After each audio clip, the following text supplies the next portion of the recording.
ये कहानी सुंदरवन जंगल की है। जंगल में टुनटुनी नाम की चिड़िया अपने पति बंटी कबूतर के साथ अपने छोटे से घोंसले में रहती थी। तभी कुछ दिन बीत जाते हैं और बारिश का मौसम आता है। अचानक से रात में इतनी जोर की बारिश होती है कि मौसम की उस बारिश की वजह से उनका घोंसला आधा टूट जाता है और अपना घोंसला टूटता देखकर टुनटुनी चिड़िया बंटी कबूतर परेशान हो जाते हैं। जब बारिश रुकती है तो टुनटुनी चिड़िया का घोंसला पूरी तरह से बर्बाद हो जाता है। टुनटुनी अपना टूटा हुआ घोंसला देखकर रोने लगती है। ये देखिए जी, हमारा घोंसला टूट गया। हाँ टुनटुनी, मैं तो देख रहा हूँ। चलो हम दूसरा घोंसला बनाने की तैयारी करते हैं। तब तक आप लोग कमेंट में बताएं 6 × 6 - 5 कितने होते हैं। टुनटुनी चिड़िया और बंटी कबूतर मिलकर टिंकी इकट्ठा करते हैं और काफी मेहनत के बाद दूसरा घोंसला तैयार करने लगते हैं। क्योंकि टुनटुनी चिड़िया अंडे देने वाली होती है, घोंसला दोबारा तैयार होने के कुछ दिनों बाद ही टुनटुनी चिड़िया अंडे देती है। 3-4 दिन यूं ही बीत जाते हैं। तभी एक रात फिर से अचानक से बहुत तेज आंधी तूफान आता है। सारे पक्षी अपना घोंसला छोड़ देते हैं और पास के बड़े से बरगद का पेड़ जो बहुत मजबूत और उसका तना खोखला था, सारे पक्षी अपने परिवार को लेकर उसी तने के अंदर छुप जाते हैं। चलो टुनटुनी जल्दी चलो, हमें भी पेड़ के तने के अंदर जाकर छिपना चाहिए, वरना इतनी तेज आंधी में हमारी जान भी जा सकती है। नहीं बंटी जी, तुम चले जाओ, मैं अपने अंडों को छोड़कर कहीं नहीं जाऊंगी। जिद मत करो टुनटुनी, मेरी बात मानो। सभी पक्षियों की तरह चलो चलो हम भी बरगद के तने में छिप जाते हैं, वरना हमें मरने से कोई नहीं बचा पाएगा। नहीं बंटी, ऐसा मत बोलो, तुम मेरी चिंता मत करो। जाओ तुम तनी में जाकर छुप जाओ, मैं अपने अंडों को छोड़कर नहीं आऊंगी, या फिर मेरे अंडों को भी ले चलो। टुनटुनी तुम मेरी बात क्यों नहीं समझ रही हो? चलो जल्दी चलो, देखो तूफान कितना तेज हो रहा है। बंटी कबूतर टुनटुनी चिड़िया को समझा ही रहा था कि तभी तूफान में तेज हवा से उड़ते हुए एक लकड़ी आती है और टुनटुनी के सर पर लग जाती है और टुनटुनी चिड़िया बेहोश हो जाती है। टुनटुनी चिड़िया को बेहोश देखकर बंटी कबूतर परेशान हो जाता है और जल्दी से टुनटुनी को उठाकर बरगद के तने में लेकर छुप जाता है। सारे पक्षी सारी रात उस बरगद के तने में ही रहते हैं और तूफान थमने का इंतजार करने लगते हैं। सुबह होती है और तूफान थम चुका था। सारे पक्षी बरगद की तरी से बाहर निकल कर आते हैं और सभी पक्षी अपने उजड़े हुए घर को देखकर रोने लगते हैं। टुनटुनी चिड़िया बंटी कबूतर भी अपने टूटे हुए घोंसले के पास आते हैं और अंडों को जमीन पर बिखरा देखकर दोनों बहुत ही दुखी होते हैं। ये क्या हो गया? मेरे अंडे टूट गए। मैंने तुमसे कहा था ना, मैं अपने अंडों को छोड़कर नहीं आऊंगी, लेकिन तुमने मेरी बात नहीं मानी और तुम मुझे यहाँ से लेकर चले गए। देखो हमारे अंडे टूट गए। ये देखो टुनटुनी, पूरा जंगल तहस नहस हो चुका है। सिर्फ तोताराम का ही बांस का घर बचा हुआ है और सभी पक्षियों के घर उजड़ गए हैं। ये देखो कालू कौवा ने तो अपनी पत्नी को ही खो दिया। देखो वो बेचारा कितना रो रहा है। तभी तोताराम अपने घर से दाना लेकर आता है और सभी पक्षियों को थोड़ा थोड़ा देने लगता है, क्योंकि सारे पक्षी कल रात से ही भूखे थे। तोताराम को सबकी मदद करता देखकर टुनटुनी चिड़िया अपने आंसू पोंछती है। बंटी, तोताराम के घर को इतने तूफान में भी कुछ क्यों नहीं हुआ? टुनटुनी तोताराम का घर बांस का है। बांस का घर बहुत मजबूत होता है, इसलिए बांस के घर को तूफान में भी कुछ नहीं होता। तो फिर अब हम भी बांस का ही घर बनाएंगे और उसमें ही रहेंगे। लेकिन टुनटुनी, बांस का घर तो बड़ी मेहनत से बनता है और इसे बनाने में भी बहुत वक्त लगता है। इतने वक्त तक हम लोग कहाँ रहेंगे? मैं एक बार अपने अंडों को खो चुकी हूँ, दोबारा मैं अपने अंडों को खोने का जोखिम नहीं उठाऊंगी। इसलिए मैं घर बनाऊंगी तो बांस का ही घर बनाऊंगी, नहीं तो घर नहीं बनाऊंगी। टुनटुनी चिड़िया मेरी बात सुनो, तुम्हें पता नहीं शायद, बांस का घर बनाने में बहुत मेहनत लगती है और तोताराम का घर पुश्तैनी है। उसके पापा के पापा ने ये घर बनाया था और तब से ये घर चला आ रहा है। इसे बनाने में बहुत मेहनत लगती है, उतनी मेहनत हम और तुम नहीं कर पाएंगे। अब तो मुझे ये बांस का ही घर बनाना है। सोचो, अगर एक बांस का घर 3 पुश्तों से बना हुआ है और अभी तक टूटा नहीं, तो सोचो ये कितना मजबूत होता होगा। अगर हमने आज थोड़ी ज्यादा मेहनत करके बांस का घर बना लिया तो हमारे बच्चे के बच्चे भी आराम से इस बांस के घर में रह सकेंगे और किसी की भी मौत आंधी या तूफान से नहीं होगी। इसलिए मेहनत करने से मत घबराओ। टुनटुनी अब मैं तुम्हें कैसे समझाऊं? बंटी, मैं तुम्हारा पूरा साथ दूंगी और हम दोनों मिलकर खूब मेहनत करेंगे और बांस का घर तैयार करेंगे। तुम मुझ पर भरोसा रखो। टुनटुनी के ये सब बोलने के बाद बंटी कबूतर समझ जाता है और बांस का घर बनाने के लिए तैयार हो जाता है। बंटी कबूतर, टुनटुनी चिड़िया खूब मेहनत करते हैं और दिन रात मेहनत करके बांस तोड़ कर लाते हैं और उससे अपना घर बनाने में जुट जाते हैं। कालू कौवा बहुत दिनों से टुनटुनी और कबूतर को बांस जमा करता देख रहा था। क्या बेकार की मेहनत कर रहे हो तुम दोनों? तोताराम का घर देखकर उसका घर पुश्तैनी है, पुश्तैनी, आज का नहीं बना हुआ। जो तुम लोग सोच रहे हो कि तुम भी वैसा ही मजबूत घर बना लोगे, सब बेकार हो जाएगा। बंटी, तुम कालू की बात मत सुनो और अपने काम पर ध्यान दो। देखना, हमारी मेहनत जरूर सफल होगी और हम अपना बांस का घर जरूर बनाएंगे। 2 महीने की कठिन परिश्रम के बाद टुनटुनी चिड़िया बंटी कबूतर का बांस का घर बनकर तैयार हो जाता है, जो देखने में बहुत ही सुंदर और मजबूत बना होता है। तभी जंगल के सारे पक्षी टुनटुनी और बंटी का घर देखकर बहुत खुश होते हैं और सारे पक्षी उनको बधाइयाँ देते हैं। वही कालू कौवा दूर खड़ा उनका बांस का घर देखकर अपनी कही बात पर शर्मिंदा होता है। देखो कालू, तुमने हमसे कहा था ना कि हमारी मेहनत बेकार जाएगी और हम बांस का घर नहीं बना पाएंगे, लेकिन देखो हमने अपना बांस का घर बना लिया और ये बहुत ही मजबूत बना है। नहीं टुनटुनी, मुझे माफ कर दो, मैंने तुम्हारा मजाक उड़ाया। मुझे ऐसा नहीं करना चाहिए था। मैं अपनी बात पर शर्मिंदा हूँ। कोई बात नहीं कालू, मैंने तुम्हें माफ कर दिया, लेकिन तुम मुझसे वादा करो कि कभी किसी की मेहनत का मजाक नहीं उड़ाओगी। चलो भाइयों, अब हमें बारिश की तैयारी करनी चाहिए। हाँ हाँ भाई, हमें अभी पानी की खोज करनी चाहिए, नहीं तो बरसात का समय निकल जाएगा और फिर जंगल में सूखा पड़ जाएगा। आसमान में बादल पानी की तलाश में निकल पड़ते थे, लेकिन उन्हें जमीन पर कहीं पर भी पानी नजर नहीं आ रहा था। भाइयों, बहुत दिन हो गए, क्या हम पानी की खोज कर पाएंगे? अगर हमें जल्दी बारिश करनी है तो सुंदरवन जंगल जाना पड़ेगा। उसके बाद बादल सुंदरवन जंगल की ओर चल पड़ते हैं। तभी रास्ते में उन्हें टुन्नू चिड़ा एक पेड़ की डाल पर बैठा हुआ दिखाई देता है। बादल टुन्नू चिड़ा को अपनी परेशानी बताते हैं। बादल भाइयों, बस इतनी सी बात, आप लोग परेशान मत होइए। मैं अपने जंगल के नदी किनारे आपको ले चलता हूँ। वहाँ से आप जितना चाहे उतना बारिश के लिए पानी ले सकते हैं। फिर टुन्नू चिड़ा बादलों को अपने साथ नदी किनारे ले जाता है। इसी तरह टुन्नू चिड़ा और बादल की दोस्ती हो जाती है। टुन्नू चिड़ा सुंदरवन जंगल में अपनी पत्नी टूनी चिड़िया और बेटी टुनटुनी के साथ रहता है। एक दिन की बात है, टूनी चिड़िया बाजार जा रही थी। तभी रास्ते में उसकी पड़ोसन बबली कबूतरी उसे मिलती है। अरे टूनी चिड़िया, लगता है तुम बाजार जा रही हो। हाँ बहन, तुमने ठीक ही कहा। मैं बाजार ही जा रही थी अपने घर का राशन लाने। अच्छा, वो टोनी, ऐसा है कि आजकल मेरी तबीयत ठीक नहीं रहती और मेरे घर भी घर का राशन खत्म हो गया है। ऐसा करो, तुम मेरा भी राशन बाजार से लेती आना। ठीक है बबली बहन, मैं तुम्हारा भी राशन लेती आऊंगी। आखिर सुख दुख में पड़ोसी काम नहीं आएंगे तो कौन आएगा। बबली कबूतरी अपने सामान के लिए टूनी चिड़िया को पकड़ा देती है। फिर टूनी चिड़िया बाजार चली जाती है।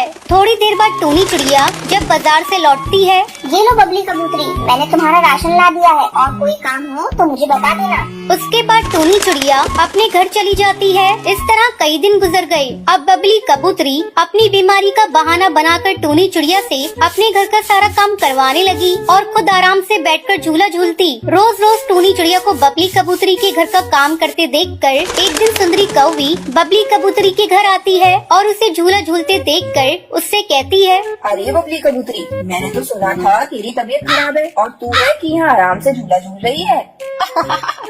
सुंदरी कौवी, तुझे एक राज की बात बताऊं, मैंने बीमारी का बहाना टूनी चिड़िया से काम करवाने के लिए बनाया है। तू मेरे राज को राज ही रखना, टूनी चिड़िया को मत बता देना। अरे नहीं बबली कबूतरी, तुम निश्चिंत रहो, मैं किसी को तुम्हारा राज नहीं बताऊंगी। अच्छा, अब मैं चलती हूँ, घर पर बहुत सारे काम पड़े हैं। इतना कहकर सुंदरी कौवी वहाँ से चली जाती है। एक दिन सुंदरी कौवी अपने घर के बाहर एक डाल पर बैठी थी। उस समय टुनटुनी चिड़िया अपने दोस्तों के साथ खेल रही थी। सुंदरी कौवी टुनटुनी को अपने पास बुलाती है और उससे कहती है, टुनटुनी, तू बहुत प्यारी बच्ची है, तू मेरा एक काम करेगी? क्या काम है आंटी? क्या बताऊं बेटा, मेरे पैरों में दर्द रहता है। ऐसा कर, तू रोज आकर मेरे पौधों में पानी दे दिया कर और साथ साथ घर के काम में भी हाथ बटा दिया कर। ठीक है आंटी, मैं अभी पौधों को पानी दे देती हूँ। सुंदरी कौवी बबली कबूतरी की देखा देखी अपने घर का सारा काम टुनटुनी चिड़िया से करवाने लगती है। टूनी और टुनटुनी चिड़िया पड़ोसियों के काम करते करते थक जाती थी। एक शाम टुनटुनी चिड़िया अपनी मम्मी पापा के साथ बैठी थी। उस समय वो बहुत उदास थी। उसे उदास देखकर उसका पिता टुन्नू चिड़ा उससे पूछता है।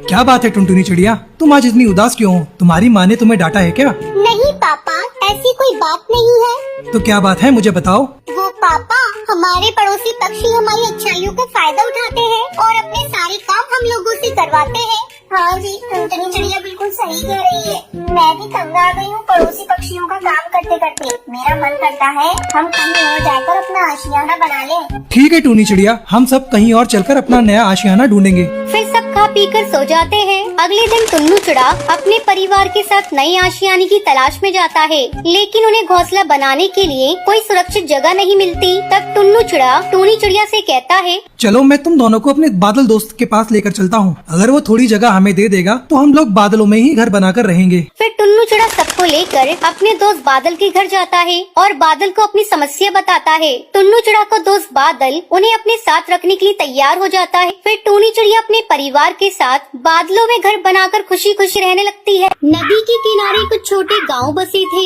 वहाँ हर दिन बाजार लगता था, जहाँ पर पंछियों की भीड़ लगी रहती थी। उन्हीं गाँव में से एक गाँव चंदनपुर भी था, जहाँ टुन्नू नाम का एक चिड़ा अपना छोटा सा ढाबा चलाता था। पर कुछ दिनों से टुन्नू बहुत परेशान था, उसका ढाबा चल नहीं रहा था।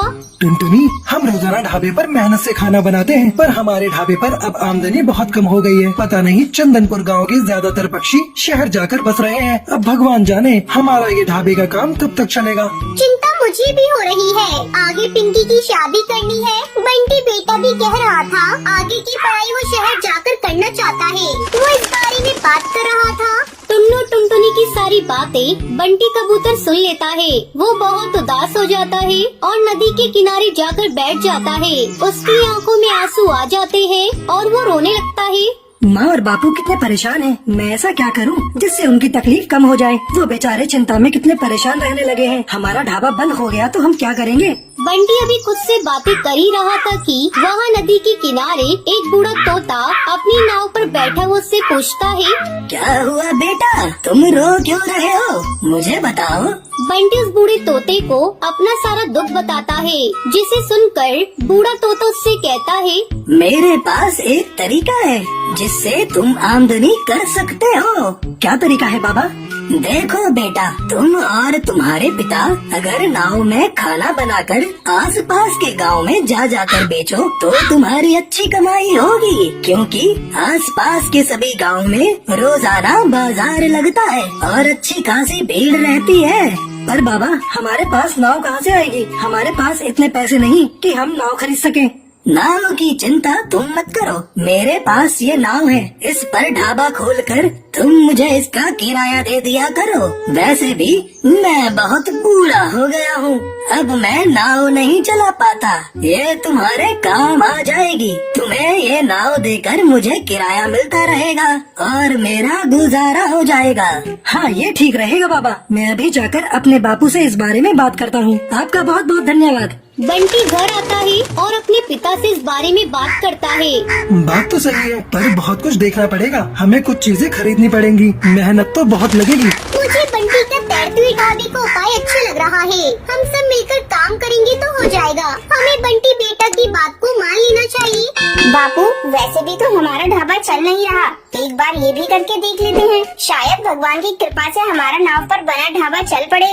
ठीक है, सब अगर यही चाहते हो तो हम ऐसा ही करेंगे। बंटी बेटा, तू मेरे साथ बाजार चल, हम नाव के ऊपर ढाबा बनाने का कुछ जरूरी सामान खरीद लाते हैं। टुन्नू और उसका परिवार मिलकर नाव पर ढाबा तैयार करते हैं। टुनटुनी और पिंकी तरह तरह के भोजन बनाकर तैयार करती हैं और सब कुछ उस बूढ़े तोता की नाव पे रख देते हैं। फिर वो एक गांव में खाना लेकर पहुंचते हैं। गांव के बाजार में पक्षी घूम रहे थे।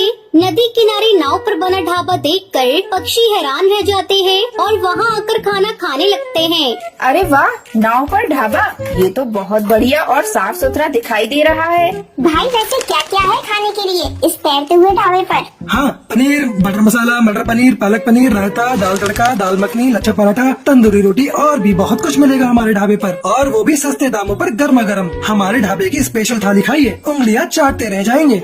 लाओ भाई लाओ, फिर तो 2 थाली हमारी भी लगा दो भाई। टुन्नू के ढाबे का खाना खाकर सचमुच ग्राहक बहुत खुश हुए। टुन्नू उसके बाद दूसरे गांव के लिए अपनी नाव लेकर चल पड़ा। सुबह से शाम तक वो अपनी नाव को लेकर अलग अलग गांव में गया और उसने वहां अपने परिवार के साथ साथ मिलकर खाना बेचा। पहले ही दिन उनकी अच्छी कमाई हो गई। टुनटुनी, सचमुच आज हमें 5,000 रुपए का मुनाफा हुआ है। गांव में बनी हमारी होटल पर तो हफ्ते भर में भी इतनी कमाई नहीं होती थी। ये सब मेरे प्यारे बेटे बंटी के कारण ही हुआ है। हाँ बेटा बंटी, अब हम नाव पर ही खाना बनाकर बेचेंगे। बापू, आप ही तो कहते हो कड़ी मेहनत एक दिन रंग जरूर लाती है। अब हमें रोजाना कड़ी मेहनत करनी होगी ताकि हम और आमदनी कर सकें। वैसे भला हो उन बूढ़े बाबा का, उन्होंने हमारी इतनी सहायता की। आप एक काम करो, बंटी के साथ जाकर आज उन्हें किराया दे आओ। ठीक है टुनटुनी, तुम पिंकी के साथ घर जाओ, तब तक मैं उन बाबा को किराया देकर आता हूँ। बंटी टुन्नू के साथ उन बूढ़े बाबा को किराया देने चला जाता है। एक दिन उन्हीं के गांव में रहने वाला कालू नाम का एक कौआ टुन्नू की सफलता से चलता था। एक दिन टुन्नू जब बूढ़े तोता को किराया देकर आ रहा था, कालू से देख लेता है। टुन्नू इतना खुश कैसे हो सकता है? यह मेरे से अमीर हो सकता है। मैं ऐसा हरगिज नहीं होने दूंगा। मुझे इस टुन्नू का कुछ करना ही होगा। एक दिन टुन्नू के जाने के बाद कालू उस बूढ़े तोता के पास गया और उनसे बोला, मैंने देखा है कि टुन्नू तुम्हें इस नाव का किराया बहुत कम देता है। अगर तुम और ज्यादा पैसे कमाना चाहते हो तो मैं तुम्हें उससे दुगना किराया दे सकता हूँ। ठीक है, अगर तुम मुझे ज्यादा पैसे दे सकते हो तो कल सुबह आना और मेरी नाव ले जाना।